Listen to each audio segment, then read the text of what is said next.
Bien, ce sera probablement ce dépôt de gerbe, un moment très fort en émotion pour lui qui vient d'être battu dans les urnes il y a 2 jours. Merci Anne-Claire. Direction tout de suite le haut des Champs-Élysées. Nous allons retrouver Christophe Palais qui n'est pas seul. Il est entouré, je le crois, d'une enseignante, un professeur d'histoire qui elle-même n'est pas venue seule. Elle est venue accompagnée d'élèves.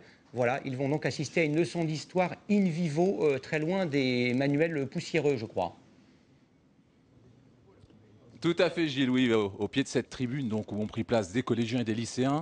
Ils viennent de Narbonne, ils sont en classe de première. On va partir à leur rencontre. Que ressentez-vous à l'idée d'assister à ce 8 mai tout à fait particulier? C'est un honneur, enfin, ça fait chaud au cœur de penser qu'on honore la mémoire des anciens combattants.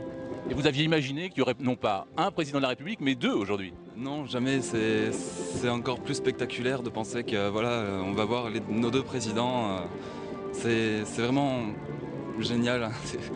J'en perds les mots même. Alors je vous propose d'entendre celle qui a organisé ce déplacement, leur professeur d'histoire Géraud. Elle a eu le nez creux puisque vous ne saviez pas que 2 présidents de la République seraient présents sur les Champs-Élysées aujourd'hui. Et non, c'est une surprise. Donc effectivement, il y a 6 mois déjà, on avait calé nos dates sans nous rendre compte qu'on tomberait après le 2e tour. Et donc là, on a effectivement la grande satisfaction de pouvoir voir 2 présidents de la République de près. Donc pour les élèves, il y a toute une dimension émotionnelle qui est importante et aussi toute la dimension symbolique qu'on va pouvoir analyser avec eux. Sur tout ce que ça signifie de passation symbolique des pouvoirs et de transmission aussi de l'héritage du Conseil national de la résistance et puis de toutes ces valeurs-là, quoi. Et ça rentre dans le cadre, vous me disiez, d'un voyage sur la mémoire. Vous avez prévu d'autres étapes?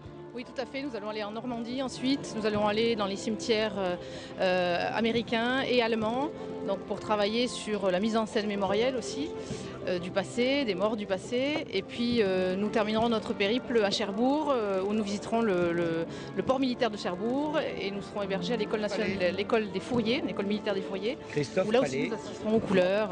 Voilà. Non, très bien. Merci beaucoup. Et vous pouvez le voir d'ailleurs, les élèves ont déjà prévu les appareils photos pour pouvoir immortaliser cet instant. Merci Christophe.